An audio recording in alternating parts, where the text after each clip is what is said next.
2 people waiting when I logged in. All right, good morning, folks. It is Sunday, which means it's stream time. I am back for another just general gaming live stream. I'm joined by Sean, Mage's Musings, today. Hello. And, we're just going to hang out and talk gaming in general. I'm joined by Sean, Mage's Musings, today. Sorry, you're going to get an echo here. I'm trying to mute. There we are. That's all right. It happens. So, what have you been up to game-wise? We had the latest session of our Night Below game yesterday, and one of my buddies guested in. Unfortunately, he was not in a good mood, so he was whining and complaining about every little thing that went wrong. He rolled 3 hit points on a level up, and that was it. Like, he was ready to suicide the character.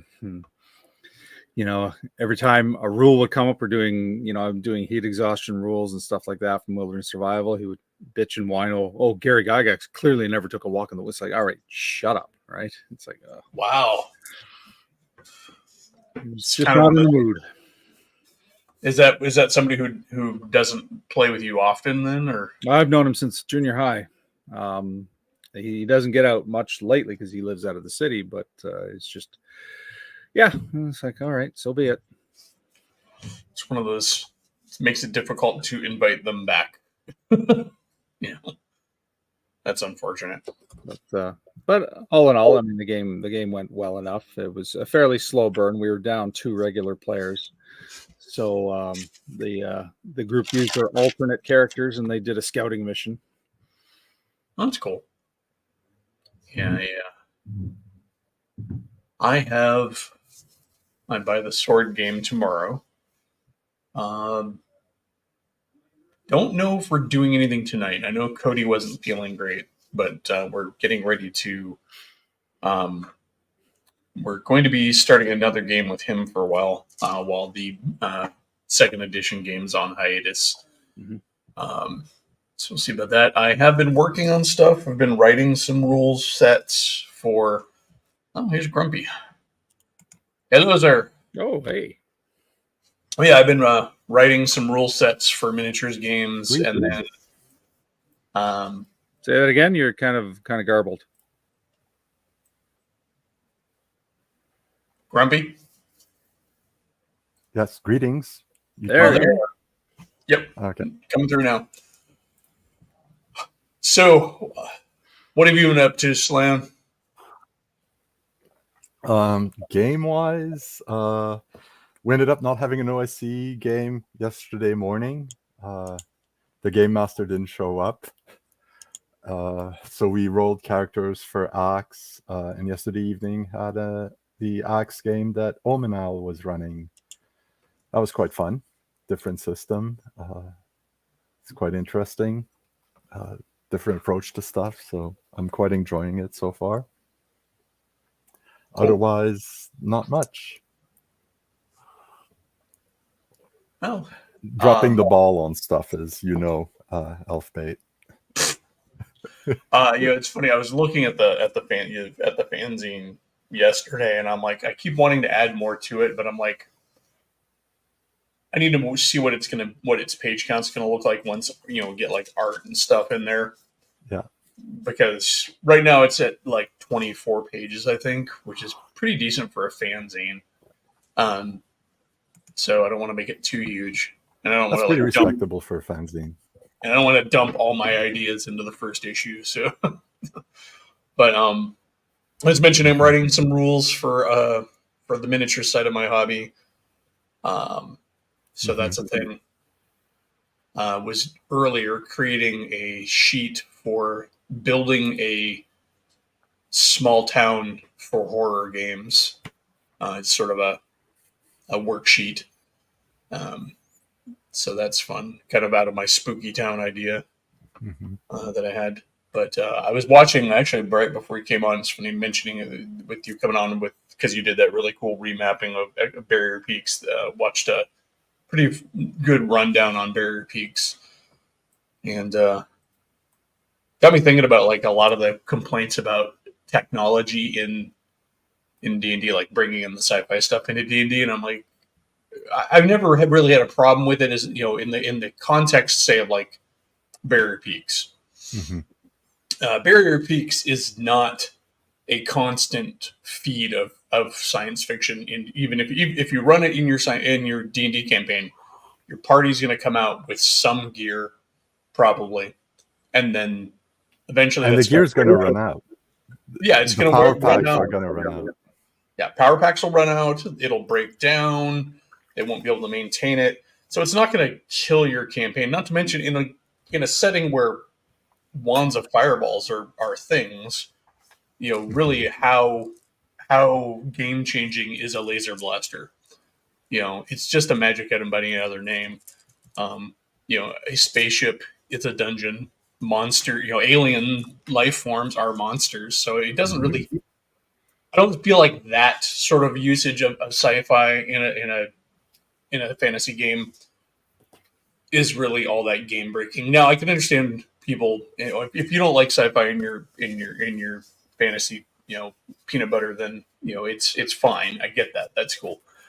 But I hear so many people gripe about it so strongly, and I'm like, why? It's literally just And just there are a so different- many books that combine the two. Well, and that's the other thing too, is I think if you really want to get down to it, not that it matters what the old guys did, the creators of the game did all that much, but that was a lot of the way that they played their games back in the day. They freely blended back and forth between fantasy and science fiction. If you look, especially Dave Arneson, I mean, you look at his original magic items list for Blackmore, and it reads like the treasure list from Gamma World. Mhm. Hey, Oscar, what's up? Hello. Hello. I mean, I get the complaint. It's one of those things that if I want to play a fantasy game, then yeah, leave the stuff in general world stuff out. Like I don't want to be able to go to a store and see that people are selling vibro swords and laser blasters. But as you say, when you're doing something like Barrier Peaks, which is a one-off because it's a crashed spaceship, no, that's fine. That implies other worlds. Yeah. But the drip feed of sci-fi elements, and even like 5e, for example, 5e D&D, it doesn't necessarily it's sort of a high fantasy, high magic, but now they're putting in little magical items that resemble our modern world conveniences. Like you've got your sending stones, which are basically cell phones, right? Things like that. That can also get a little bit on the annoying side if you want to pure fantasy. Yeah, So I get the complaint. Yeah, I mean, I understand the complaint. And again, you play your games the way you want to play them. I just, that one I never understood how that particular module was going to be destructive to your campaign or something like that. It's like a lot of people are like, oh, it ruins it. I've heard one instance, and I can't confirm it because, of course, it's one of those tales from back in the day of one party who came out of that spaceship just laden with all the high-tech stuff, all the batteries, and they're like even some robots that they had somehow managed to turn into minions. Yeah. But I mean, sure, players will find a way. But yeah, that's such a rarity. Yeah. But I guess it kind of goes hand in hand with the gunpowder in fantasy. Mm-hmm. But yeah, it's also down for the DM to then start regulating some of these things if they don't want to. I mean, if they're running a game where sci-fi is going to become available, it's also down to them to then say, like, okay, well, you don't have the skills to use it, you don't have the understanding, blah, blah, blah, and then set those hard barriers to stop it so it doesn't spill over into a continuing one. But if it's a one-shot, you know what? Why not? I mean, as I wrote in the chat, the OG gang, they kind of just threw everything together because they liked both. Yeah, there was an interest. I was going to say is that a lot of the older stuff was what some people call weird fantasy, where it's not specifically sci-fi or what in more modern times we call fantasy, but rather it followed the old tropes of just anything that is fiction and not. It didn't sort things the way people do nowadays, I guess is the best way. Fantasy as a literary category was created in the 60s, so as being separate from science fiction. So if you look at stuff from the 30s, 40s, 50s, they often mix and match, and they didn't care as much. No. Yeah. One of the interesting things about maintaining your stuff, there was an interesting study made quite a while back, and they found that you need several million people just to maintain our level of technology, just to keep, what we have, like, the power plant running. And then you need, but to get the power plant running and keep it running, you also need people who can make copper wire. And to do that, you need this. And, eventually you need about 2-3 million people just to keep things running.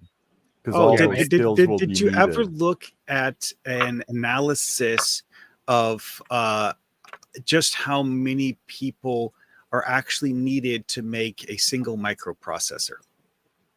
Yeah, it's a similar project. Yeah. Now, if you have robots, not many at all. But Yeah.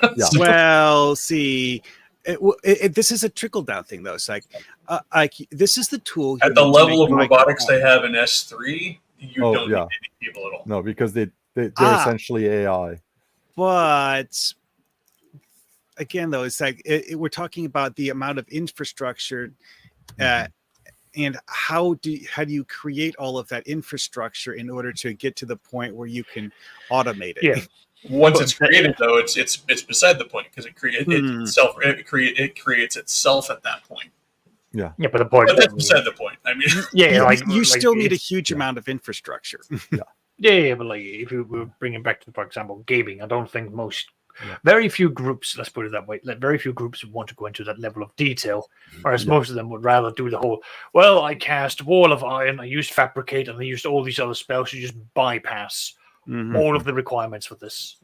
I think the problem with sci-fi in fantasy in general really comes from the disjoint between the fantasy that was used as the inspiration for D&D and the fantasy that a lot of people come to D&D from. You've got D&D created on the backs of like Vance and these more interesting Dying Earth worlds, writers. But how many people come to D&D from Tolkien? Yeah, a lot. Yeah, and so they come in expecting a Tolkien-esque world when the game itself was only marginally and kind of almost like in a token way inspired by Tolkien in a Tolkien way. But we've also had, go on. Okay. I was looking to say, like, but we've also had many different worlds of D&D that's been brought forth that has been a part of shaping the expectations of what D&D is. Yeah. When we're looking at the world of Greyhawk, that was the very gonzo machinations of Gary Gygax and how he's sort of plopped all these different things together and right next to one another, where in our real world we've seen a lot of political conflict because of these clashing worldviews being so close to one another. And then you would have Dave Arneson, who had a much more this is a single region where I will you're in the middle of a swamp. It's going to be terrible, and you're going to have to deal with going deep into dungeons and traversing across these marshes, and very different views. And then we had Ed Greenwood, who came out with this super high fantasy world of the Forgotten Realms, and something like there are so many of these variations of fantasy that has really shaped the expectations along the way. Yeah, and then there's all the other literary points that people are coming into nowadays. I mean, that's the one thing. I mean, I actually read a pretty balanced article on that was inspired by that recent picture of the Mexican coded orcs from the D&D book. And the author made a good point. He's like, the majority of people playing D&D nowadays are not coming from the same place as the old dudes. They have a different frame of reference, and it's not necessarily a high fantasy frame of reference, though. Well, a lot of them, the fantasy that they consumed was that YA fantasy science fiction books that have come out in the last 20, 25 years or so. I mean, which I'll admit I don't know anything about because most of them didn't seem too interesting to Well, me. and the other thing too, But is there's we've a got, like, disconnect.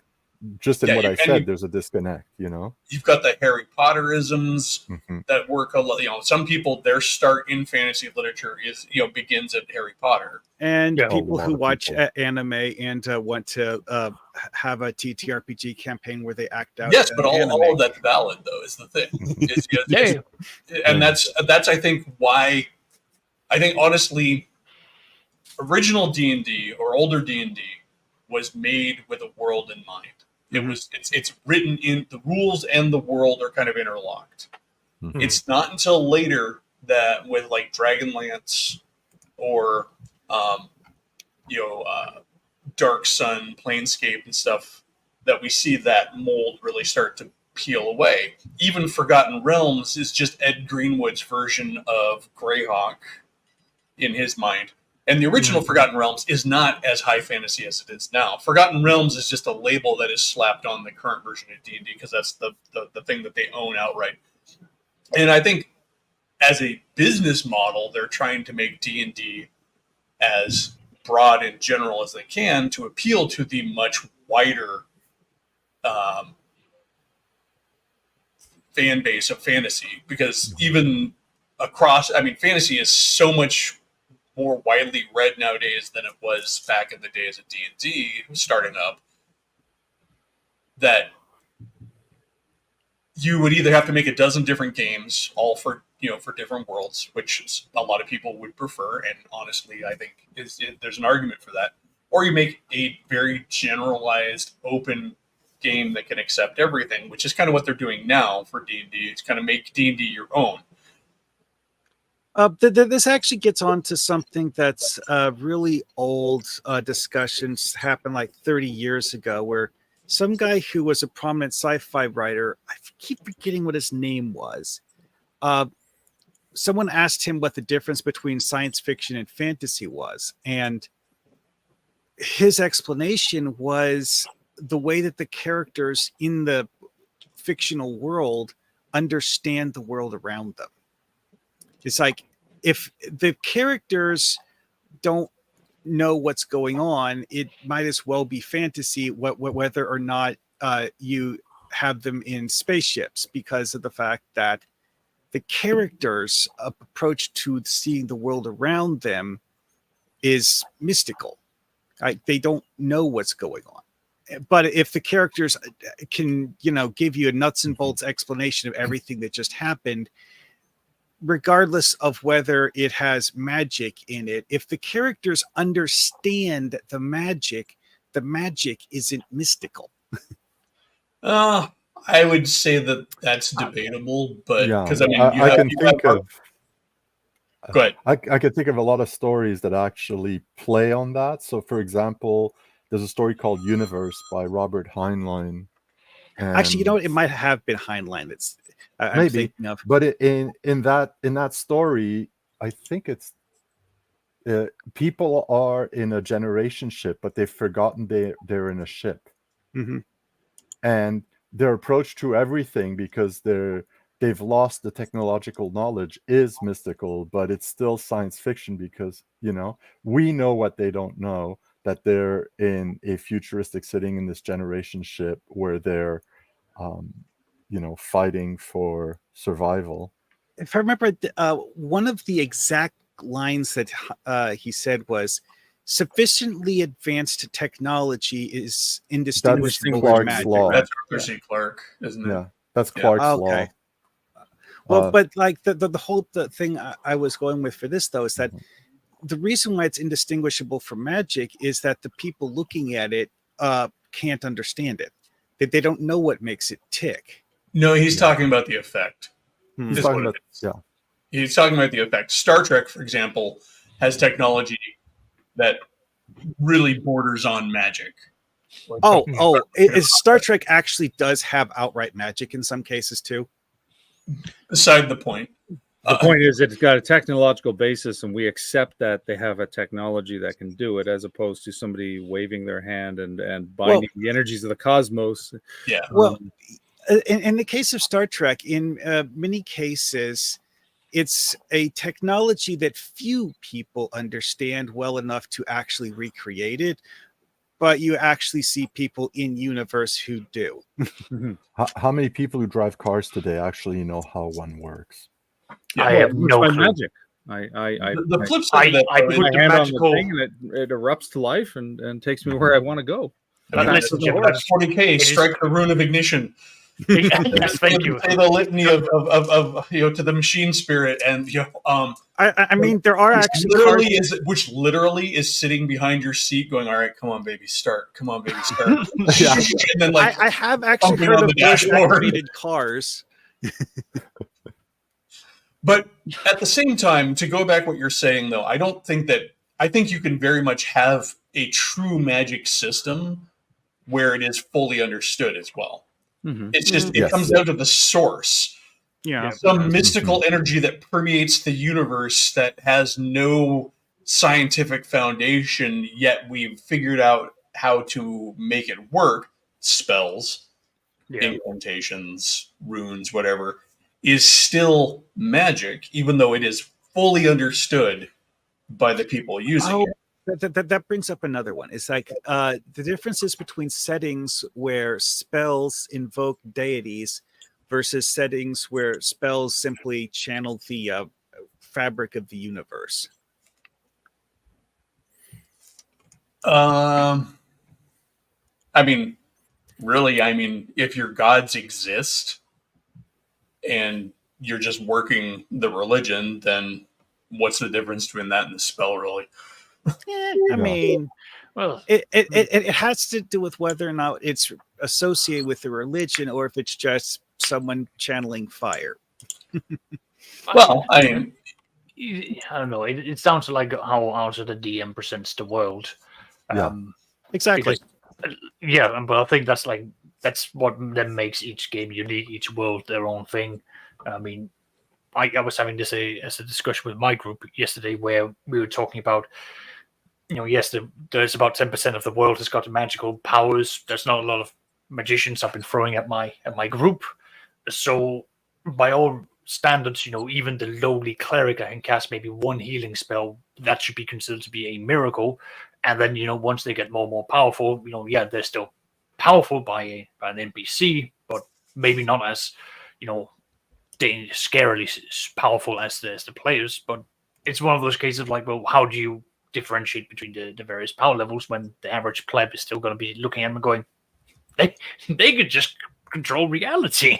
And Yeah. that guy over there is just like hurtling a ball of flame and like everything goes up like it's napalm, and that old guy over there just healed the burn victims. It's like it's insane. yeah, it's funny as it kind of goes. I mentioned it earlier, but it turning it back to the tech in fantasy. I mean, gunpowder in fantasy, is another hot button.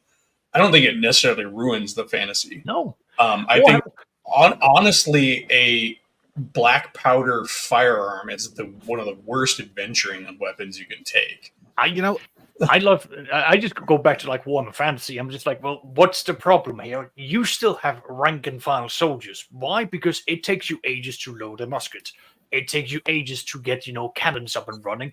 You are never gonna be getting. Yeah, they don't even have muskets in Warhammer. They have arquebus handguns. Yeah, like it's go on. This reminds me of the fact that I've seen several settings where, despite the fact that everything is presented as magic, they go so deep into nuts and bolts that if you could easily retheme everything and have the story be written as science fiction without actually changing what the story is, because of the fact that the people in this world, the way they understand and use magic is pseudo technology. See also Eberron. Yeah. I mean, Well, that's an example of it, sure. that's actually an interesting point. There's a great. Oh, good. Go on. Sorry.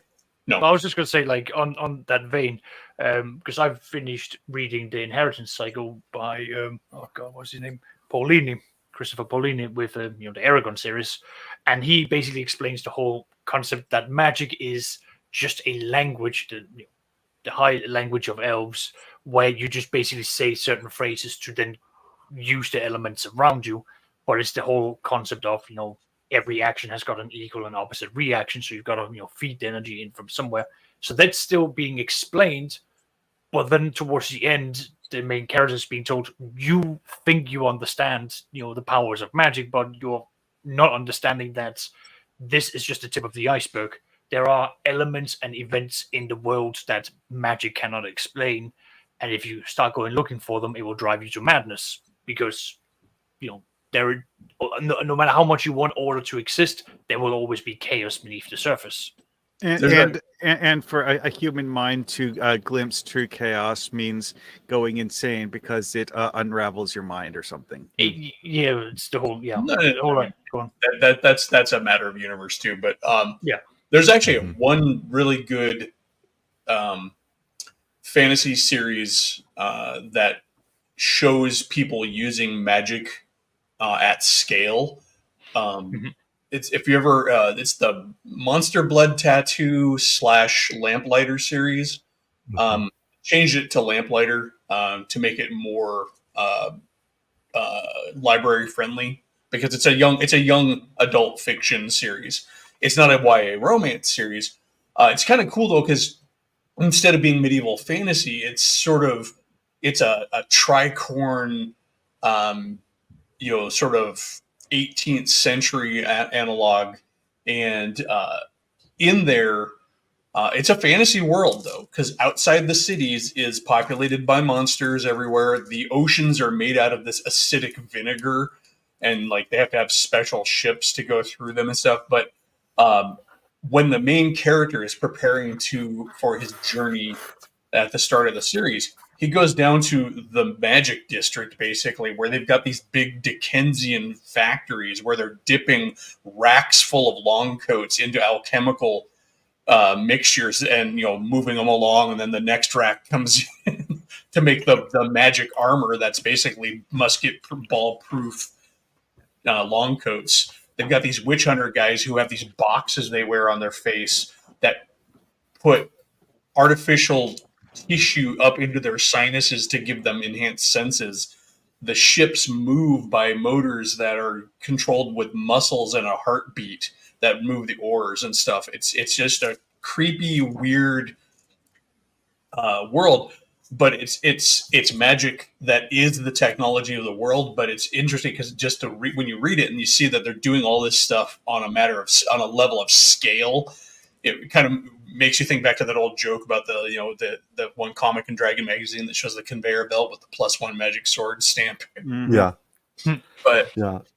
it's a world that's got rules. It's kind of an interesting world because when you kill a monster, and if you get yourself tattooed with the blood of the monster, you can get some abilities from the monster. So it's kind of got that going for it, thus the name of the series.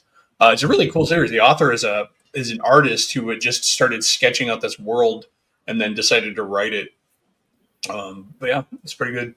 Oh, this reminds me of something. It's just like I'm going to call it a sci-fi novel, but one of the things that was so interesting about this is that in this particular setting, there was one race that kind of like the Owens in DC Comics. It's like the first race to walk the stars and decided they wanted to, cultivate the universe and make the universe into like their own personal garden. Well, they're all extinct for some reason. No one fully understands, but also they were doing their thing so many billions of years ago.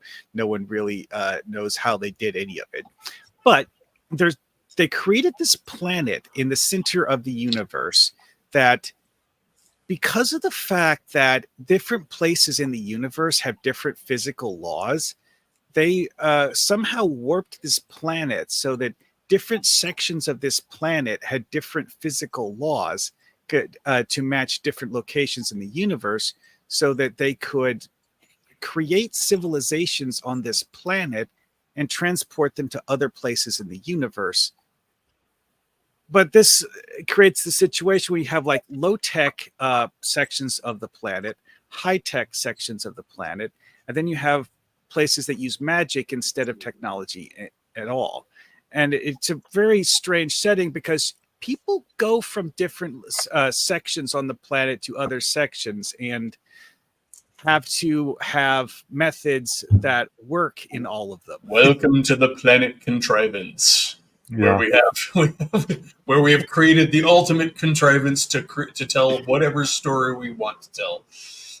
Oh, Mhm. it was a pretty weird thing because it goes with the idea that certain beings in this world had actually figured out how to make a ship that can both fly through the air like a starship, whether using technology or magic, or just be pushed through the water using sails like an old-fashioned sailing ship. And it's just like,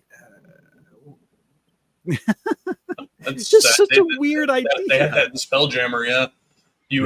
You could put a Spelljammer helm on basically any vessel, and some of the more popular vessels were perfectly seafaring, seaworthy vessels that would then have a helm put on them, so you could land them in the oceans of whatever planet you went to.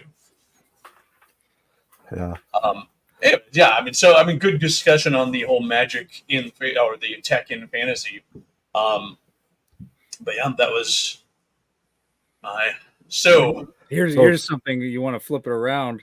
Now, how do you get your players to get rid of their scientific mind in terms of their approach to everything, even magical, and play the wonder, right? Like, how many players will sit at the table and, the X spell does this and this and this. This is the effect, so we can do this, and and we'll have an encyclopedic knowledge of the monsters and approach the monster scientifically, as opposed to getting them to pull back and approach it like a character in the world. How do we encourage the role play to get them to forget what they know scientifically? I think that's one reason why a lot of modules and adventures have custom monsters that don't work the way players who think like that expect them to. Always a good start. Yeah. I know that I ran one adventure on the OSC, on the Old Geeks OSC Discord, where I had animated skeletons, but they weren't animated the normal way, and they couldn't be turned. And boy, the face on the cleric who thought he'd be able to just turn, and I'm 5th level, they will be destroyed automatically, and there was zero effect, and the shock on his face was priceless. I think that's a hard one because go ahead, real quick, Sasha. Go ahead. I asked them for the interest of role playing and immersion into the world, for separate player knowledge from character knowledge, and that's where I'd like to sort of if the players want to bring certain knowledges in, that's why I like things like proficiencies or anything like that, where you can then sit and go, well, my character has an understanding of like chemistry and these things, so then at that point you can explain it off. But if you don't have it, then at that point it's like, well, how do your character know it? And sorry. I was just going to say, and at that point, the explanation of like, I'm a wizard, I should know everything. So, no, you're a wizard. You spend a lot of time studying specific things, That's why, like, an engineer is got to be very good at, like, the fields that he knows, and then dabble a little bit into the other aspects of like physics and chemistry. But he's not going to be a know-all. Yeah, a good comparison is that the electrical engineer who builds that electrical fence to hold in cattle probably doesn't know all that much about cattle. Yeah. I think he knows about electricity, I think the other thing too is that's really a tall ask in as far as how do you get people to feel like, because you're pitting two halves of the game against one another. I mean, you've got the role playing, but it is still a game, and so people are going to always, I think try to win. Yeah, in the gameist mentality. That's why I bring it up for discussion. It's like, how do people try to create that separation? Well, this is one of the things I like about Hyperborea, is that Hyperborea leans into the idea of the world having mysticism, where magic is seemingly a gift from eldritch beings from outside the world mortal men understand. Yeah, I'm going to jump in there on that, though. I don't think that's any different than any other campaign setting. It's just framed differently. All fantasy game settings have lore behind their magic. and magic comes from somewhere. The problem is that you are playing a game, and people are aware that you're playing a game. And to the question of how do you get people to peel back from that, Grumpy mentioned modules that have monsters that are not standard monsters from the game. A lot of it can be how you feed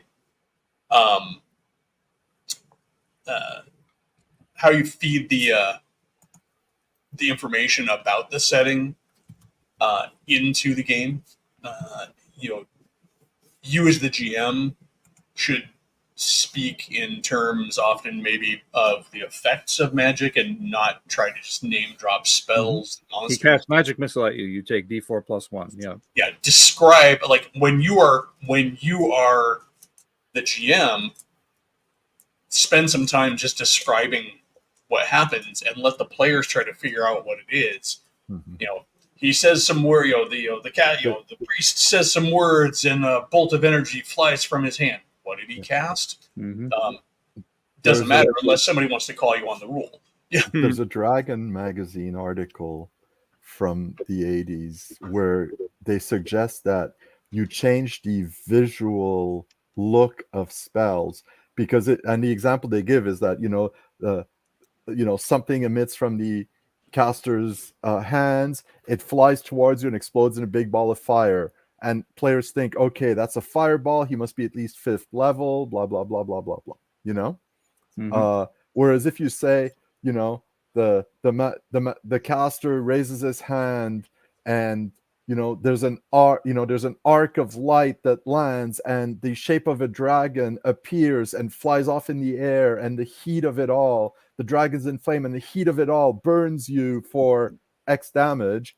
They don't know it's a fireball spell, but that's all you did was change the visual look of it, which was an interesting approach, which could be very draining on the imagination of the DM because you need to switch, like basically maybe one school of magic users, that's what their fireball looks like, but then you could limit how many variations of the visuals you have.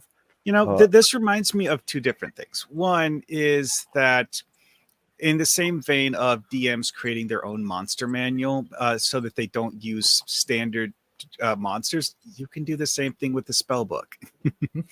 The other is that one of the things that's amused me greatly when I realized this is that in Thundar the Barbarian, a lot of the spells that get used are actually the same thing functionally as some other spell you see used. It's just that it looks different. Like one wizard throwing magic missiles around might have them look like purple ray gun blasts, whereas another one might have them look like tiny yellow lightning bolts.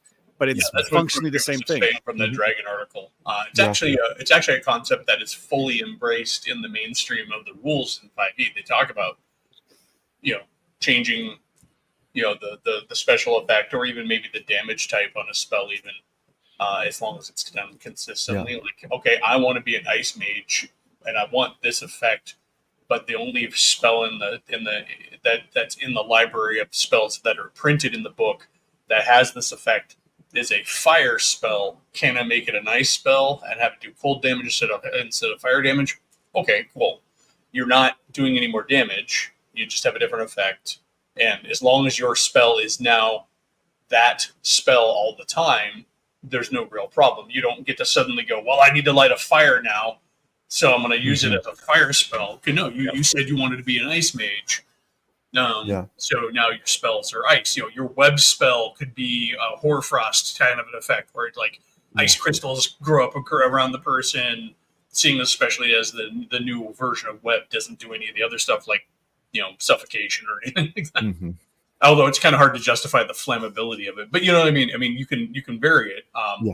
A friend of mine, when she was running a druid, when she was casting her healing magic as a druid, the special effect was a bunch of tiny spiders appeared on you and started weaving a bandage. That started actually weaving. I'm like, it was the creepiest thing. Everything was like spider themed for this druid. I'm like, ah.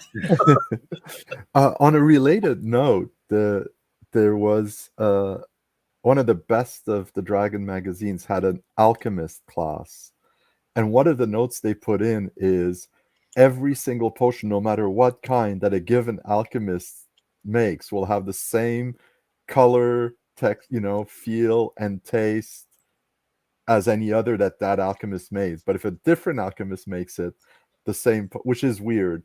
So you have two choices. Do you make variable looks and tastes for the same potions depending on who made it? Or which I don't know. school That of seems like a alchemy lot of made work. it? I would actually. It seems like a lot of work. I would err But- on the side of that. The alchemists all kind of have cookbooks that they're sort of Yeah. working on. And That's how understand. I would do it The too. formulas are generally the same. You can have variation, but yeah, most Yeah. potions of healing. But it was a roughly very gonna interesting taste the same. throwaway line. in Zardak the article. alchemist is known for adding a little basil to his Yeah. potions. Mhm. So The alchemist Exactly. Heisenberg makes all his potions baby blue. there you go. Exactly.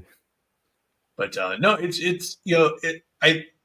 and that's funny. Going back real quick to the whole Mexican coded orcs, and the whole bit with science fiction in your fantasy and stuff is, first of all, that illustration that everybody's having kittens over is completely out of context, and so we don't know what it's supposed to represent in the rule book. For all we know, it's just an illustration of an example of how you could put the orcs into your world. We don't know that. Because D&D nowadays is whatever you want to make it. I mean, honestly, it is really that. It's been that way for a good long time. I'm an old school player, and we didn't play in the same world that was printed, even if we were. Like, my Greyhawk, very different than other people's Greyhawk. My Forgotten Realms, very different from other Forgotten, because I was also influenced by other things that I thought were really cool. There's nothing in D&D that's got the mind sword or the mind sword from Hawk the Slayer, but you can bet that was in my game, and the glaive from Krull, Yeah. Mhm. Those things are, and so it's such a, it seems like such a cop out argument, obviously, but we all play the games the way that we want to play them. Sean is famous for playing very much within a world and within a game system, and that's his bread and butter. You love, Sean, you love that. You said you still use some house rules and stuff like that, but for the most part, you were there to use what is there and to use it to its best, and that's where your joy is. Mhm. But even still, you don't leave it alone. Your B2 right now is definitely much grander than B2 ever was. Well, I mean, setting-based modules are meant to be expanded on, right? You're Yeah. supposed to live there for a while, so Yeah. the implication is you have to add in other stuff. Temple of Elemental Evil. If you were just to play Village of Hamlet, the characters aren't going to the moat house first thing. They're meant to find it. Like, it's even in the module that it's not information that's given to them. The people around Hamlet are trying to keep it secret. They don't want people to know about it. They will find it eventually. So what are you going to do in the meantime? You've got to come up with stuff for them to do. So the implication is the setting, while they're living there, there's other stuff that will come their way. So to this comment, all the commentary I've seen from them in regard to canon is regarding the canonicity of the Forgotten Realms. And I have not seen anything that's really said that they're against homebrew because they have a giant ass tab for it on D&D Beyond. I know I've got dozens of pages for it. I think what they are doing when they're making statements like that is reaffirming their brand, and as a company, Yeah, I it mean, would be about the brand. Well, hate there is WotC also or not, but they they own the property. They have every right to dictate what is canon. What they don't have the right to tell you is, as a player and a DM in your own games, to homebrew. Yeah. They can't say no. Yeah, and they're also, they can't assert canonicity over the stuff coming out from Privateer Press or from Kobold Press, Right, or from they do seem to be trying to coax people into going into a VTT that they control, though. So No, Business not- decision, but yeah, the VTT that they're doing is because here's the deal. People are using VTTs a lot. WotC would be stupid for not creating a VTT and then trying to create the premier VTT. It's also an incredibly marketable platform for them. They still want to do, I mean, D&D is still going to be D&D, but the VTT is really where they get that ability to market it as a video game, because they can sell all sorts of construction packs. And before people scream and bitch about it, that's nothing different than any other map program that's out there. Every mapper program out there has asset packs. VTTs already have asset packs. They're not doing anything that anybody's not already doing. They're just wanting to do the premier version of that, using Unreal Engine to get the really high quality graphics and all of that, which to a lot of people is a thing. A lot of people are now playing very much. I have to have a miniature on the table. I have to have the scenery for it. This is a way for them to do that without having to have a room/basement like mine that's full of that shit. It can just sit on their computer on a database somewhere, because not everybody has the time to build that stuff. Not everybody has the time to paint miniatures. I'm a miniature guy and I still don't get my miniatures painted. So I was originally kind of grumpy about it, like, because I'm old and change hurts. Hey, you're stealing Slan's thunder there. You're not allowed to be grumpy. Yeah. Well, but at the same time, it's, the more I look at it, I mean, they're a brand. D&D 5e is its version of the game. Other D&Ds have not stopped happening. They continue to exist. And if you don't like 5e, there's every version of D&D that came before. If you have to play the actual brand name, and then there are 1,000 other clones. There are other fantasy games. So it's, I'm involved in 3 different D&D games. Each of them is a different system. Each of them is a different edition of the game. A lot of the people, and this is an unpopular opinion I get, probably, but a lot of the people who complain about 5e, in my experience, are also people who were never going to buy it in the first place, because they're still playing first, second edition, third edition, fourth edition, whatever their game is. So it doesn't matter. It doesn't hurt you. As someone who's played several different games, and one of which is 5e, it's just, it comes across to me as something that, like you mentioned earlier, is meant to be a generic game engine and doesn't really have any specific meat to it. But also that means is that it's flexible to the point where you could just like make your own homebrew character class that's steampunk themed and have that mechanically work alongside something that's Dragon Ball Z themed. Yeah. So right now they have a very broad, generic fantasy game. They still have setting books. You can still play in other places that are more specifically designed. And so the reason that they're the number one RPG out there is because they do have the broadest appeal and some lucky strokes too. I mean, along the way, we got them there. They're all, I think a lot of it's actually just being the most famous. Yeah, but that's something. Yeah. There are, for example, there are and have been collectible card games that were much more interesting to me than Magic the Gathering. But Magic the Gathering is the granddaddy, 800-pound gorilla of collectible card games.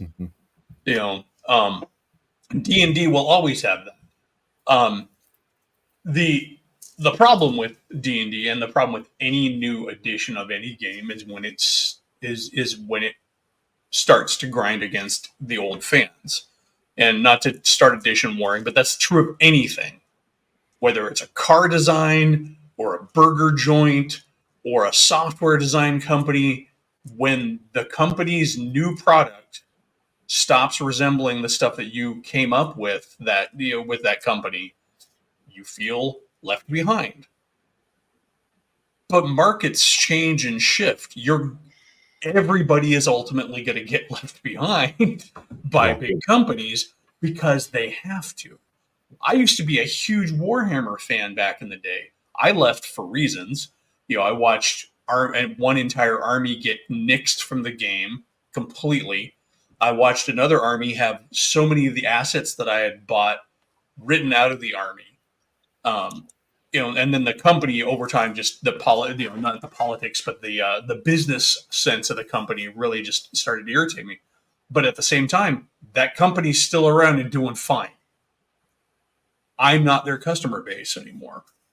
And I'm sure that's, it hurts and it stings to a lot of older players that WotC, the caretakers of D&D, are moving forward with it and moving in a direction that courts the younger audience, the younger consumer, the newer, I won't even say younger, the newer consumer, because they're courting from 30 and up, but that's just life. Where they become problematic is where they do things like trying to shut down the OGL, which they've been sitting on forever, which allowed people to create those D&D worlds, which were D&D adjacent, using the same system, but something more interesting. Kobold Press, for example, their world, if you look at the player races for their setting as opposed to the player races in 5e, I won't even get into the current version of 5e, their races still had negatives when you pick up a race. There's nothing but ups in 5th edition now. So you won't have a character that has like -1 to strength or some sort of negative story element to the character, but they still have it. So there you go. If you want a D&D that has that, you can go find it. The ultimate thing too is, and I'll get off my soapbox here in a second, you can always rewrite any of it that you don't want to, because we've been doing it since OD&D. OD&D had barely hit the shelves for a year before people were already writing articles in zines and eventually in Dragon talking about how do we change this game to be what we want it to be. It's not new and it's not set in stone. So box away. And Cal brings up the combat wheelchair. Yeah, and if people want it in their game and everybody at the table is cool with it, cool. That thing you say about racial bonuses, though, I don't remember where I first saw this, but it's the idea that every race has their own plus. So you get plus, let's say, for purposes of argument, +2 to some stat, and which stat is dependent on your race. Okay, but some races get a higher bonus than +2. But to balance that out, they get a minus to some other stat. And that's how it used to be. Yes, it was a matter of game balance. And the 5th edition, one of the things that I still butt my head against is that 5th edition is always about the positives. There's no balancing negatives. Right. But with that particular setting, it's like, or system, not every race had a negative, and the races that did have negatives had more in the way of positives to balance that out. Usually, there have been some instances where they have, instead of having positive attribute bonuses to balance the negatives, they've had story elements or special abilities, which is fine. Like not all the positives and negatives were stat points. That's true. The other thing that like WotC also like on their monsters, like any monster that should technically be large, they won't just come out and just make them large. They have some stupid little rule in there that makes them function as large, but they just won't call them large because they don't want them to take up the wider real estate on the grid that large does. And it's so dumb. And then again, if you look at the same race in Kobold Press, a large monster is large. Because, which is kind of funny because they don't make any qualms about having a small character, because small characters don't take up any more real estate on the board as far as the battle grid goes. So, let's see. That is actually an interesting thing with like the large small thing, because like several game systems do that and don't necessarily do it the same as other game systems that do that. Well, that's just game systems. Yeah. Naturally be variation. Yeah, it's that was, I don't know how we got there, but it's just more of it comes down to, I mean, ultimately, if you're playing any game, it's going to be what you want in that game, what you want from that game. I don't recall anybody who ever played things strictly by the book back in the day. We were all drawing sources from outside. There were third-party resources back, even in the AD&D days that we were using. We were homebrewing all the time. We were house ruling all the time. Adventures were being run more story-oriented, more character-oriented pretty frequently. Mm-hmm.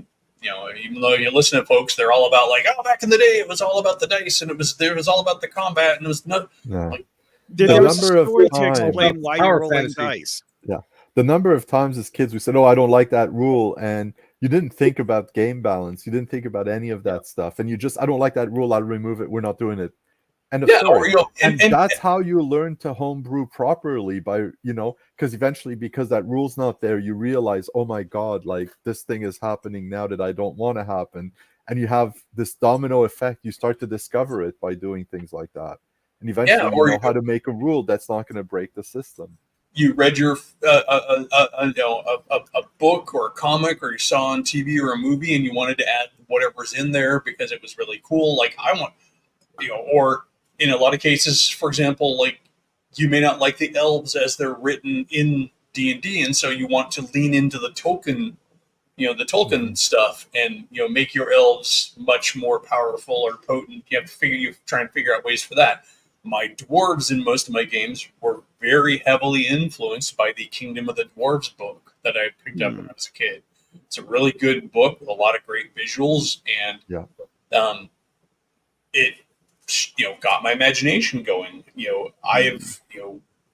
Playing Lizardmen was something that we did before there were rules for playing Lizardmen, because the idea about playing a Lizardman just sounded fun.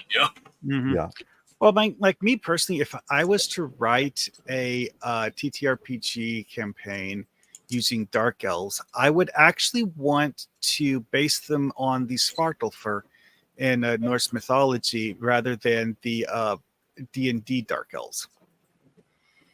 Mm-hmm. Well, even Drow is from Scotland. It's it's Scotland. the Cornish Trow, Yeah, or True, I think is how they pronounce it. But the Drow. It's the Drow laddie. they took the name and then mixed it with the Svartalf and created the Drow. Yeah. Kept the concept of the Dark Elf. Yeah.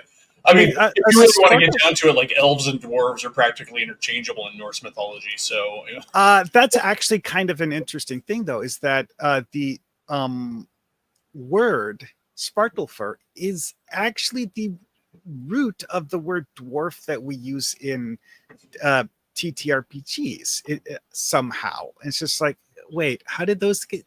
Yeah, because of the fact that in Norse mythology, the elves were actually famous for being skilled craftsmen and had that aspect of culture that gets used for dwarves in high fantasy. yeah, and the thing is, so were the dwarves, and actually to a large degree, so were trolls. It's like it's all interchangeable. I mean, it's not as categorical as games make it out to be, because they're all stories that get mixed. One person tells this story and it was a dwarf, another person tells the same story, but in that story it was a troll, and that's it was an elf. That's another one, is that in Tolkien stuff, elves are actually extremely skilled craftsmen, and they just have a different style of craftsmanship than dwarves do. Yeah, it's it's like in my why in my campaigns that I run, I have a thing called Elven Steel. Elven Steel is inherently magical because it is in my world. It is they forge over magic flame. It absorbs a certain level of the magic, and the steel is thus super light and flexible. It's also primed to be enchanted. So a regular elven sword, if you find an elven blade in my world, even if it doesn't have a bonus, it still counts as a magical weapon when fighting creatures that require magical weapons, because it is fundamentally magical.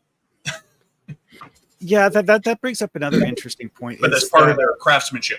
It's nothing they're doing intentionally. It's actually a byproduct of their forging process. So right. But that's what I was going to say, is that in some settings, the nature of a forging process might be inherently magical. Where, I mean, like, say you have someone the real world smiths were considered mystical and magical in a lot of cultures, anyway. So that makes sense. I mean, it goes back to that thing you were saying earlier about the uses for magic. Is that like, oh, you have someone cast fireball? Okay, how about you have someone channel magical flame to heat a forge, and thus that magical flame is what is being used to smelt the steel. And yeah, you see where this is going. Yeah, there's a great example of magical forging in Dragon Slayer.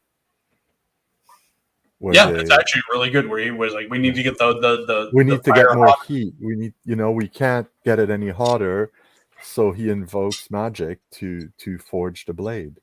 Yeah, there's in the Kingdom of the Dwarves, they have a telling of Wayland and his sword Graham in there, and he reforges this sword from scratch every time it doesn't perform right. He forges the blade, and then when it doesn't, he forges the blade, and then he goes to a slow-moving brook, puts a tuft of wool in the stream, and then puts the blade down in the stream. And if the wool doesn't cleave as it passes over the blade, he breaks the sword down and starts from scratch. And he keeps doing it over and over and over until he finally gets it done, and then he kills his two uncles that have been enslaving him to make swords. So, and then he takes their gold. He's a half dwarf too in this story. Yeah. That's really cool. He's a half dwarf. His mother was a human princess that was, I don't know, awarded. It's a great book. If you can find Kingdom of the Dwarves, I've owned like 3 copies of it because my original copy disappeared. Then I bought another copy and it disappeared. And I bought a copy for my son, and then he just kind of let it go to the wayside. So I still have one, but it's great. We also they have a thing in there where they're talking about magic and technology, and their singing swords are not magical. They're just really well made, and they have notches cut into them that when the blade swings, it catches the air, kind of like the elk whistles that you hear and stuff like that. Yeah. That actually, though, there's a weird idea I've seen in a few settings. I'm not sure where I saw it first, but the idea of using things like dragon fire as part of your forging process. Magic fire, elemental fire. In my current campaign, one of the big mysteries of the dwarves is where is the Azer Forge, and the Azer Forge is this elemental forge that gets its fire from the elemental plane of fire. And they're like, where's the Azer Forge? We can't find it, and if they could find it, because their history is rooted back in the Azer Forge. And so, that's, that you can do all sorts of stuff like, magical fire, dragon fire. I know back in the day, we would, I mentioned, I think in another stream, we would skin dragons and try and make, breath weapon proof armor out of their armor. I think it's funny. You talk about these high concepts about Azer Forge and whatnot. I'm thinking my games like Mike players are still trying to figure out how to beat heat exhaustion. I mean, for a real world example of that, though, is that the people in Sicily actually used the heat of Mount Etna as a substitute for a smelting forge.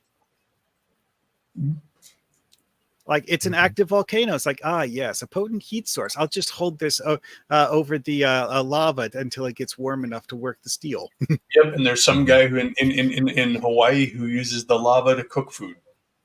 He actually scoops lava up and puts a grill over it. Yeah. One of the absolute most stupid things I've seen anyone do in real life and actually make money off of is making ashtrays out of lava. See, because like what it is like it's a very carefully done process where he uses a ceramic mold. He uses a ladle, scoops up a little bit of lava that's just liquid enough to form in a mold.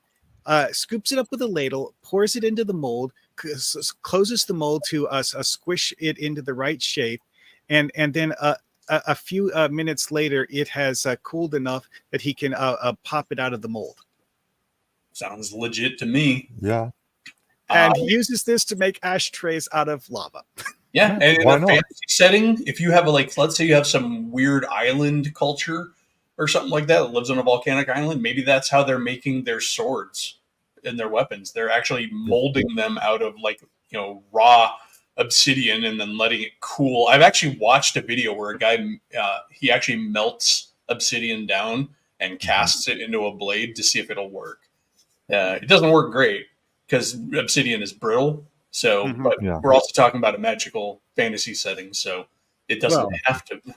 If we had a White Walker problem, that guy said he's going to save us. Yeah. Well, the other thing too is what's to say that the lava is necessarily natural lava? I mean, it's a fantasy world, It doesn't have to. Exactly. But yeah, it's. Well, I have actually seen that idea in fantasy worlds where they go with the idea that volcanoes are the natural breeding grounds for fire elementals. So the core of the volcano is in some way magical, whether or not it's really has a root in magic. Magic lives there. Yeah, or it could be that volcanoes in your fantasy world are actually gaps in the prime material that link to the element of fire, or the para elemental of lava, because those are things too. Yeah, which is where between the earth and fire. Yep, I love plane. Or if you go with the Captain Planet concept of elements, it's like certain places in the world just embody certain elements in a way that causes them to skew nature. So volcanoes are where the element of fire is strongest. Why not? So, all right, cool. So I'm going to have to call things quits here real quick. Okay. But I've got a little bit more time. So any final thoughts on anything that we rambled through today? No, it's just a ramble. No. It was I fun. had nothing profound. It's Sunday morning. I got nothing profound in my brain. Yeah, there's all kinds of ways you can do fantasy settings that are fun and interesting. And I think that's the other thing that I think that's ultimately, to kind of scoot the soapbox out for a couple of last words. Just remember, you're not tied to anybody's view of fantasy. If you like the rule set, use it. Beg, borrow, and steal. So, no matter what Wizards of the Coast or any other company wants to put into their game, you don't have to use it. And also keep in mind, a lot of times it's put in there so it's there so people know that it's okay to use if they want to. Doesn't mean you have to. Your orcs can still be savage killers that live in the fringes. They don't have to be happy-go-lucky farmsteaders. If you don't Mexican orcs, no. if you don't want wheelchairs in your game, then don't put wheelchairs in your game. There's conversations to have with your players. This is the place to be an adult and talk to you and to assert your own creative juices. We've been doing it since the beginning. Keep doing it, and it doesn't change. The world changes. It will always change, and you can change with it, but you don't have to let somebody else dictate your tastes. I don't care how much people want to talk up certain cuisines. I'm not lining up to eat them, nor am I letting them belittle me because I like eating a Dick's Burger from Seattle, which is really just a little local burger joint. It's a good guilty pleasure of a burger. Is it stellar? Is it amazing? Is it going to be on any kind of Discovery Channel food show? Probably not. But it's what I grew up with and it's what I love. So, which is generally where the crux of most arguments over who has the best burger come from. Yeah, it's like how do you define burger in the first place? That in and of itself is a question you have to answer is a before you can citizen of define the which is the world. best. Because one of the things that I heard years ago is that one of the places that got renowned for having some of the most flavorful burgers is a place that a lot of people don't consider it a proper burger and instead consider it to be meatloaf in a bun. Well, at the same time, It's delicious. it doesn't matter. If you like it, you eat it. If somebody else doesn't like it, I posted a great comic recently. Let me see if I can find it because it was funny and it kind of is the crux of everything nowadays. See if I can share this real quick because ultimately this is what so many of the arguments nowadays are about. Let me see if I can locate it. And here we go. I'm going to scroll down with it though, real quick.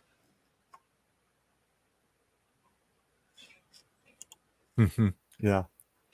That's how it comes out. Like so many people want to scream about how that's not how it works, but this doesn't matter.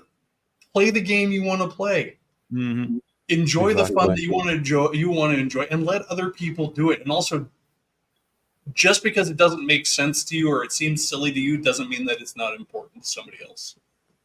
It doesn't have to be important to you, but you can respect that it's important to other people. But you also are your own advocate.